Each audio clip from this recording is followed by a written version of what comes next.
નમસ્કાર મિત્રો, સ્વાગત છે તમારું આપ સૌની સિયારી ચેનલ ગુજરાતી સાહિત્ય વિદ નિકુંજ યુટ્યુબ ચેનલમાં. હું નિકુંજ પરમાર આપ સૌનું તે દિલથી આજના વિડીયોમાં સ્વાગત કરું છું.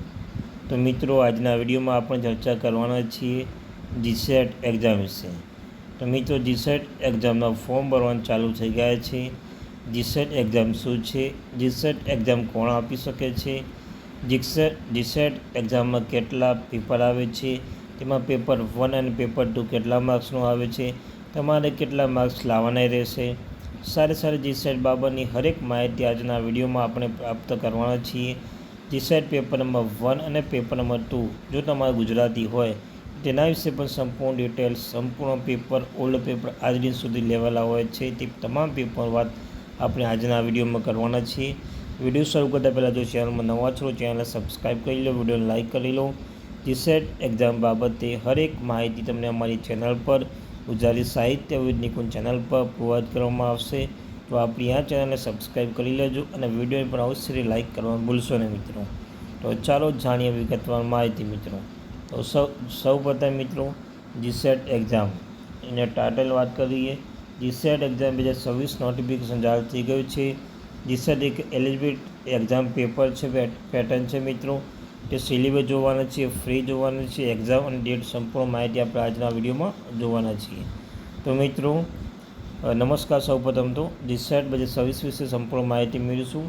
સૌપ્રથમ જાણીએ કે જીસેટ એટલે ગુજરાત સ્ટેટ એલિજિબિલિટી ટેસ્ટ. આ પરીક્ષા ગુજરાત યુનિવર્સિટી અને કોલેજના આસિસ્ટન્ટ પ્રોફેસર બનવા માટે પાત્રતા પરીક્ષા છે.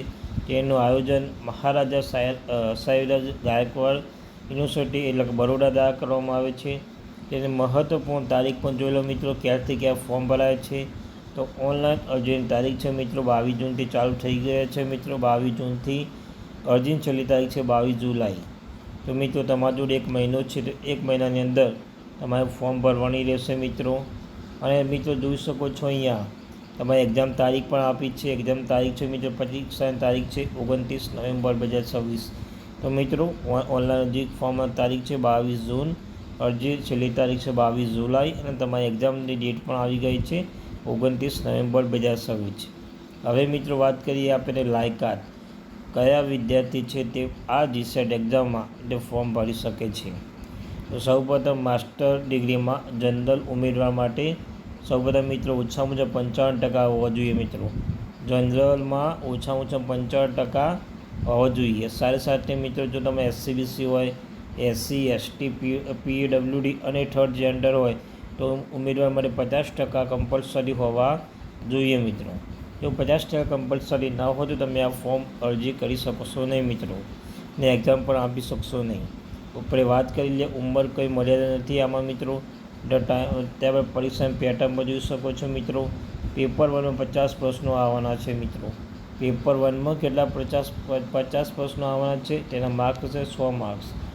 એક પ્રશ્નના 2 માર્ક્સ હશે. આ પેપર 1ની વાત થઈ મિત્રો. હવે પેપર નંબર 2 છે મિત્રો. પેપર નંબર 2માં 100 પ્રશ્નો આવવાના છે. તે પ્રત્યેક પ્રશ્નના 2 માર્ક્સ એટલે બસ ટોટલ 200 માર્ક્સ થવાના છે. આ મિત્રો ટોટલ પેપર નંબર 1 તમે જોઈ શકો છો. પેપર નંબર 1 અને પેપર નંબર 2 બંને મળીને ટોટલ 300 માર્ક્સ થાય છે મિત્રો. તો તમારે કેટલા માર્ક્સ લાવવાના છે પેપર નંબર 1 અને પેપર નંબર 2? સર મિત્રો, પેપર નંબર 2ની પહેલાં વાત કરીએ. પેપર નંબર જો તમારે ગુજરાતી હોય મિત્રો તો ગુજરાતીના આજ દિન સુધી લેવાયેલા કે પેપર કહી શકાય મિત્રો. આજ દિન સુધી જે લેવાયેલા તમામ પ્રશ્નોનું સોલ્યુશન આપણી ચેનલ ગુજરાતી સાહિત્ય વિદ નિકુંજ ચેનલ પર પ્રોવાઈડ કરેલા છે મિત્રો. જો તમે ગુજરાતી વિષય ધરાવતા હોય તો તમારા માટે હરેક માહિતી, તમારા સિલેબસમાં હરેક માહિતી આપણી ચેનલ પર વિડીયો અપલોડ કર્યા છે મિત્રો. પૂર્ણ વિડીયો અપલોડ કર્યા છે. ગુજરાતી વિષય હોય તો તે તમામ બાબતનો આપણે વિડીયો અપલોડ કર્યા છે. સાથે મિત્રો તમારા પેપર નંબર પેપર નંબર 1 છે.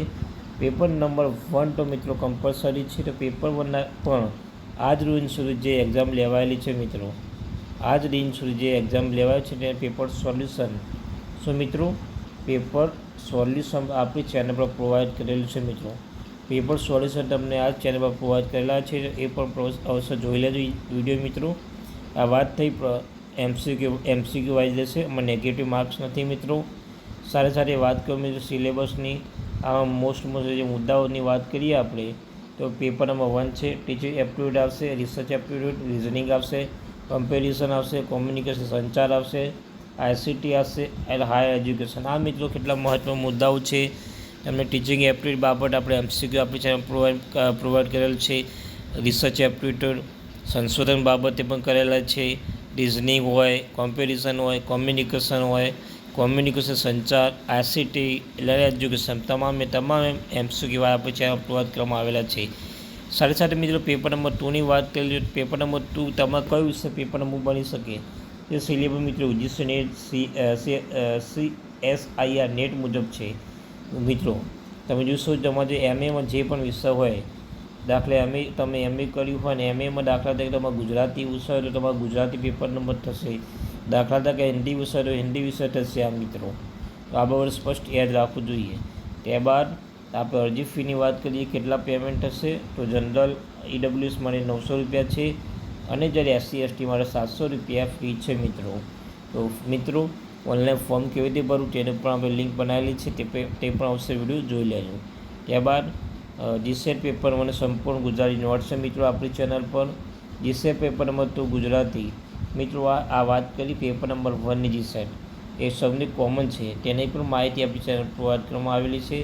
સાથે સાથે મિત્રો GSET પેપર નંબર 2 ગુજરાતી સંપૂર્ણ નોટ્સ છે, જે તમે જાણો છો મિત્રો ગુજરાતીમાં સંપૂર્ણ નોટ્સમાં જે કવિઓ છે, કવિઓનું હોય અથવા જે વિશ્વ કવિતાઓ છે, વિશ્વ જે છે તમામ બાબતે આપણી ચેનલ પ્રોવાઈડ કરવામાં આવેલી છે મિત્રો. ત્યારબાદ મિત્રો paper number answer key paper number solution સાથે આપણે મૂકેલું છે. ગુજરાતી પીસર પેપર નંબર 2 આન્સર સાથે મૂકેલું છે અને MCQ સાથે પણ આપણી ચેનલ પ્રોવાઈડ કરવામાં આવેલું છે મિત્રો. તો આ હતી આ GSET બાબતે માહિતી. તો તમને કહ્યું મિત્રો, તમે આસિસ્ટન્ટ પ્રોફેસર બનવાનું સપનું હોય GSET વિષય તમારા માટે ખૂબ જ મહત્વની પરીક્ષા છે. સમયસર અરજી કરજો અને તૈયારી શરૂ કરજો મિત્રો. સાથે સાથે આ GSET બાબતે આટલી માહિતી હતી. તો GSETનો વિડીયો પસંદ આવ્યો, મને માહિતી પસંદ આવી છે તો આપણી ચેનલને સબસ્ક્રાઈબ કરી લેજો, વિડીયોને પસંદ લાઈક કરી લેજો. Thank you very much.